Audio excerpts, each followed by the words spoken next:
Assalamualaikum warahmatullahi wabarakatuh. Perkenalkan, nama saya Felix Rubama.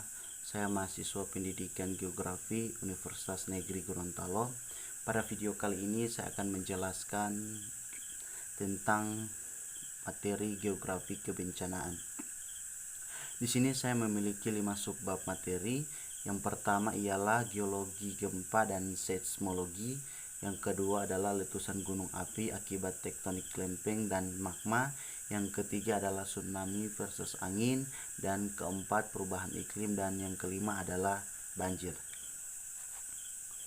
Langsung saja masuk ke materi pertama tentang geologi gempa dan seismologi. Geologi gempa dan seismologi.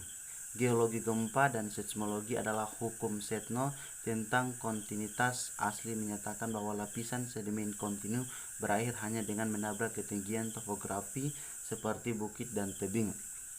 Sedangkan gempa sendiri adalah getaran atau getar-getar yang terjadi di permukaan bumi akibat pelepasan energi dari dalam inti bumi.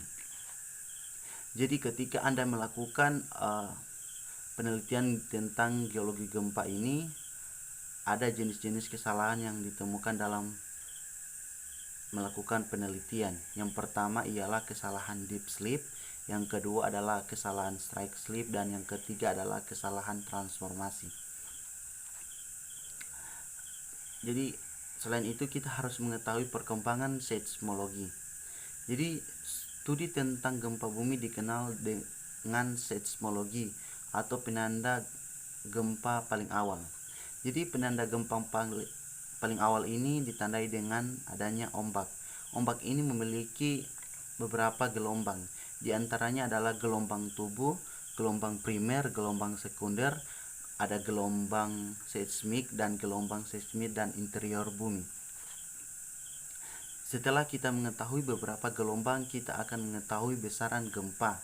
Besaran gempa adalah perkiraan ukuran relatif atau energi yang dilepaskan dari gempa. Besaran gempa ini bisa diukur menggunakan skala liter. Itu materi pertama. Selanjutnya kita akan masuk ke materi kedua, yaitu tentang letusan gunung api yang diakibatkan oleh lempeng tektonik dan magma. Jadi kita harus memahami dulu apa yang dimaksud dengan lempeng tektonik. Lempeng tektonik adalah bagian kerak bumi yang di bawahnya dikosongkan oleh magma. Lempeng ini berada di wilayah dasar gunung api. Ketika lempeng ini bergerak naik, turun, dan bergeser, gerakannya akan mengakibatkan perubahan pada bentuk kulit bumi. Perubahan bentuk serta pergerakan yang terjadi ini disebut gempa bumi. Sedangkan magma sendiri adalah cairan ultra panas yang sangat dinamis dengan suhu sekitar 700 sampai 1300 derajat Celcius. Magma dapat mengalami perubahan atau evolusi menjadi bentuk bentang alam baru yang berbeda. Jadi bagaimana kita mengetahui gunung berapi meletus? Jadi letusan gunung berapi dimulai dengan panas kedalaman. Seperti yang saya jelaskan tadi, ada magma dan lempeng tektonik. Jadi letusan gunung berapi ini dimulai dengan panas di kedalaman.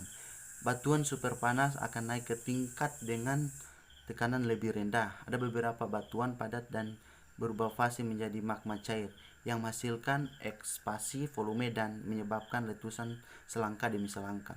Jadi itu penyebab gunung api meletus yang diakibatkan oleh magma dan gerakan tektonik lempeng. Selanjutnya kita akan masuk ke materi ketiga, yaitu tentang tsunami versus angin. Tsunami adalah sebuah ombak yang terjadi setelah sebuah gempa. Gempa bumi bawah laut, gunung api meletus, atau hantaman meteor di laut. Penyebab terjadi tsunami penyebab terjadi tsunami ini dapat dipicu oleh bermacam-macam gangguan berskala besar terhadap air laut. Misalnya gempa bumi, pergeseran lempeng, meletusnya gunung berapi di bawah laut, atau tumbukan benda langit. Namun 90% tsunami diakibatkan oleh gempa bumi bawah laut. Jadi selain itu ada tsunami versus gelombang angin. Gelombang laut khas diciptakan oleh angin yang memiliki ukuran yang bervariasi selama 1 tahun. Meskipun periode dan panjang gelombang dari gelombang yang ditiup angin bervariasi menurut badai dan musim, keduanya sangat. Selanjutnya kita masuk ke materi tentang perubahan iklim. Jadi perubahan iklim ini adalah perubahan yang terjadi akibat efek dari meningkatnya konsentrasi karbon dioksida yang berasal dari pembakaran bahan bakar fosil. Kemudian ada dua istilah tentang perubahan iklim, yaitu El Niño dan El Nino.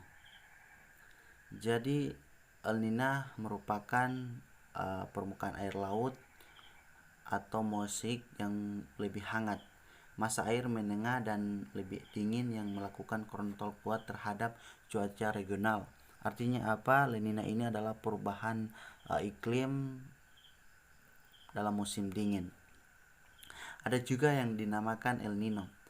El Nino adalah kapasitas panas air yang tinggi, memberikan kemampuan untuk menyerap dan menyimpan sejumlah besar panas saat pemanasan dan untuk melepaskan panas dalam jumlah banyak saat pendinginan.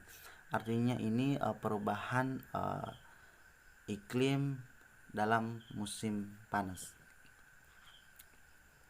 Jadi di sini juga ada perubahan iklim yang disebabkan oleh gas rumah kaca dan aerosol. Jadi gas rumah kaca utama adalah uap air, karbon dioksida, CO2, ada metana, CO4, nitrogen oksida NO2O, dan ozon O3. Gas-gas ini menyerap energi yang dipancarkan dari bumi dan menjebak di dalamnya, sehingga terjadi perubahan iklim. Jadi itu materi tentang perubahan iklim. Selanjutnya kita masuk ke materi tentang banjir. Jadi kita masuk ke materi kelima atau materi terakhir, yaitu tentang banjir.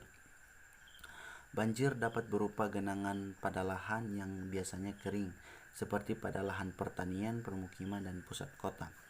Banjir dapat juga terjadi karena debit atau volume air yang mengalir pada suatu sungai atau saluran drainase melebihi di atas kapasitas pengalirannya, atau banjir biasanya diakibatkan oleh curah hujan. Jadi dalam terjadi bencana banjir, ada strategi untuk mengurangi limpasan banjir. Yang pertama dengan saluran, yang kedua itu menjaga lingkungan sekitar, yang ketiga hindari membuang sampah di pinggiran sungai, dan yang keempat melaksanakan program tebang pilih dan reboisasi. Jadi ada beberapa jenis-jenis banjir. Yang pertama ada jenis banjir bandang, yang kedua ada jenis banjir air, yang ketiga ada jenis banjir lumpur, yang keempat ada jenis banjir rob atau banjir laut air pasang, dan yang kelima ada banjir ciliwung. Jadi penyebab terjadinya banjir ini disebabkan oleh kondisi dan fenomena alam, topografi atau curah hujan, kondisi geografi daerah, dan kegiatan manusia yang berdampak pada perubahan tata ruang atau guna lahan di suatu daerah. Jadi itu proses yang terjadinya banjir. Baik, hanya itu yang dapat saya sampaikan pada video kali ini. Lebih dan kurangnya saya mohon maaf. Wabillahi taufiq walhidayah. Wassalamualaikum warahmatullahi wabarakatuh. Terima kasih.